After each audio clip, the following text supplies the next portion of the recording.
الذي أحيانا في شهر رمضان حمدا موافيا لنعمه والصلاة والسلام على سيدنا وحبيبنا وشفيعنا وذخرنا ومولانا محمد وعلى آله وصحبه وجنوده أما بعد. يا عباد الله اتقوا الله حق تقاته ولا تموتن إلا وأنتم مسلمون.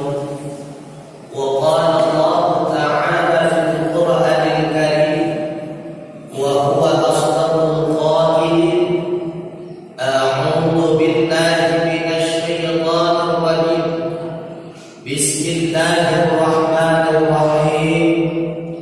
يا أيها الذين آمنوا كتب عليكم الصيام كما كتب على الذين من قبلكم لعلكم تتقون. وقال رسول الله صلى الله عليه وسلم: من صام رمضان إيمانا واحتسابا غفر له ما تقدم من ذنبه. صدق الله مولانا العظيم وصدق رسوله النبي الكريم ونحن على ذلك من الشاهدين والشاكرين والحمد لله رب العالمين. Abu ibu muslim yang mulia, Abu Abdul Abi Hurairah kuat, ayahanda rohani kita yang bersama yang nabi dalam kampung Urwat, berbuah kampung dalam ke masjid dan masjid surah ataupun sekitarnya. Hadirin sidang jamaah Jumat yang dirahmati Allah. Rasulullah sallallahu alaihi wasallam menggambarkan di dalam sabdanya dua macam ulun yang melaksanakan ibadah puasa dalam Ramadan. Macam yang pertama dalam hadis gambaran Rasulullah, kami shaimin laisa lahu min siyamihi illa al-ju' wal 'atsh. Ledang ulun yang puput ibadah puasa sebagai Nabi, akan tetapi hanya hasil daripada puasa yang mereka lakukan kecuali lapar dan dahaga. Artinya model ulun puasa yang pertama itulah puasa yang tidak mencapai keberhasilan di sisi Allah Subhanahu wa taala. Puasa yang pertama itulah model golongan manusia yang berpuasa, yang termasuk kepada orang yang gagal dengan amal ibadah puasanya. Model yang kedua dipegang Rasulullah, man shama ramadhana imanan wa ihtisaban ghufira lahu ma taqaddama min dhanbi. Siapa saja yang berpuasa Ramadan iman sepenuhnya karena Allah, wa ihtisaban dan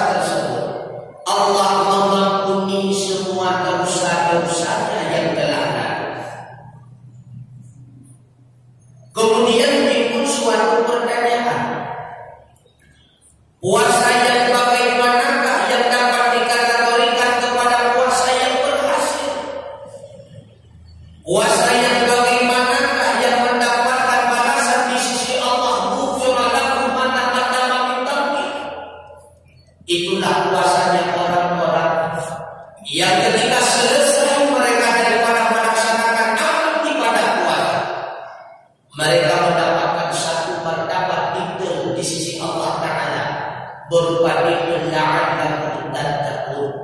Mudah-mudahan kata Allah, dengan untuk melaksanakan amal ibadah puasa tersebut, wujudlah engkau sebagai hamba-hamba yang bertakwa.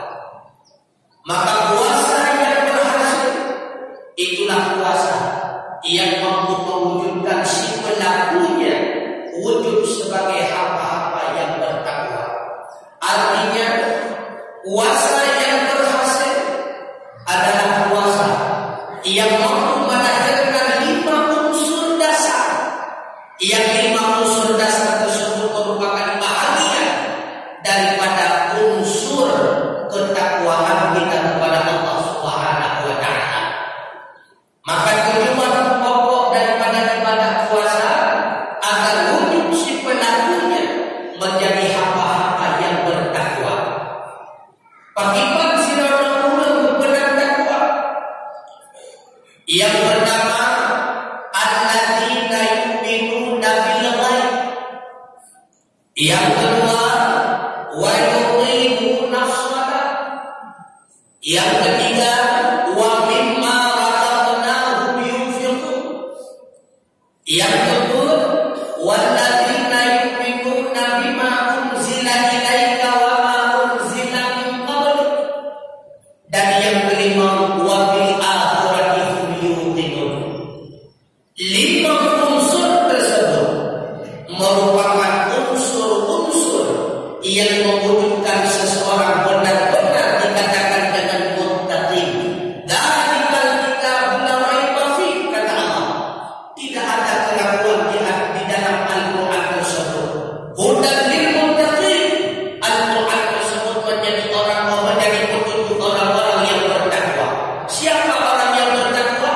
Itulah mereka yang telah mampu menyukseskan dalam kehidupan yang 5 unsur pokok. Alladzina yu'minuna bil ghaib wa yuqimuna shalah wa mimma razaqnahum yunfiqun, hingga kepada wa bil akhirati hum yuqinun. Maka puasa yang mampu melahirkan hamba-hamba yang bertakwa, itulah puasa yang mampu melahirkan 5 unsur pokok tersebut. Artinya, apakah dengan puasa kita mampu mewujudkan diri kita bahagia daripada manusia alladzina yu'minuna bil ghaib? Dengan puasa kita apakah utama iman kita kepada Allah, ataupun bahkan kita puasa hanya sebatas rutinitas, ikut-ikutan karena kebanyakan masyarakat ketika Ramadan datang, semua mereka melaksanakan amal ibadah puasa. Coba kita menanyakan kepada diri pribadi, adakah dengan ibadah puasa itu mewujudkan di dalam diri kita alladzina yu'minuna bil ghaib? Bahwa dikatakan puasa karena perintah Allah, bukan karena yang lain. Tidak. Andai Allah melarang suruh saya tidak melakukan, karena Allah memerintahkan maka saya melakukan. Yang penyebab ibadah puasa berbeda dengan ibadah sirriyah, ibadah rahasia, ibadah yang tidak mampu kita nampakkan kepada orang lain, ibadah yang tidak memungkinkan wujudnya sesuatu. Hanya kita belajar bahwa puasa kita cukup melebihi puasa orang lain. Berbeda dengan ibadah sembahyang. Ketika nanti kita maka kita kucung-kucung roh, kita lama-lama, kita buruk mahram dan sebagainya. Lahirlah kita kucung sembahyang kita untuk imam sembahyang lain. Tapi puasa kita belajar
semakin dia melaksanakan amal ibadah salat. Karena dia paham. Inna awwala ma faradallahu 'ala ummati as-salatul khamsu itu. Yang pertama sekali diwajibkan Allah Taala di atas umat untuk dengan itulah sembahyang memperbuatan. Wa awwala ma yurfa'u min a'malihim as-salatul khamsu. Yang pertama sekali dilakukan oleh mereka setiap bulan, setiap minggu, setiap tahunnya amalan manusia. As-salatul khamsu sembahyang memperbuatan. Wa awwala ma yus'aluna yawmal qiyamah as-salatul khamsu. Bahkan yang pertama sekali berbaliksa oleh Allah Taala bahwa negara kiamat kita maksud dihambakan oleh Allah Taala sembahyang memperbuatan. Maka menjadi kedinginan dan puasa kaki sembahyang hana. Yang bersifat dengan takwa rumah menghubungkan adamnya dalam 42. Mereka sadar dengan melaksanakan puasa tidak ada faedah puasa ini tanpa kita barengi dengan ibadah salat. Semakin dia berpuasa, semakin dia melaksanakan salat. Berarti puasa dia itu telah mewujudkan unsur yang kedua daripada unsur ketakwaan. Wa yuqimuna shalah. Yang ketiga, apakah dengan puasa kita mampu memanggil hati satuan kita agar kita wujud menjadi hamba-hamba Allah mimma razaqnahu yunfiqun? Dengan puasa tersebut apakah terbuka jiwa kita sehingga terjauh bahagian harta dan utang sedekah kepada fakir miskin? Karena Allah dia kita yang buat amal ibadah puasa baru mulai imsak sampai pukul 2 terasa bahwa kita akan merasa ya Allah baru pada dia tuan dan cenderah ya Allah cuma mulai imsak sampai pukul 2 tapi lagi dia lenguh badan lagi dia menyakitkan akibat fakir miskin anak yatim yang bergadang pura-pura dan makanan yang bergadang malam hanya makanan bergadang mingguan mereka tidak makan. Rupanya puasa tersebut mendidik diri kita, membuka hati kita untuk membantu fakir miskin karena dengan didikan amat ibadah puasa. Tak rasakan betul bagaimana susah, bagaimana gelisah, bagaimana resah, bahwa diri kita mohana makanan juga aku tahu sudah kebutuhan. Wajah terbuka di waktu dan mendagai merasa putih menyukai makan, lagi merasa sedih menyahana makanan, maka terangkat jiwa dari untuk menjadikan uang mimma razaqnahu yunfiqun. Tak jauh sebahagian harta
wasallam, khulafaur rasyidin, ulama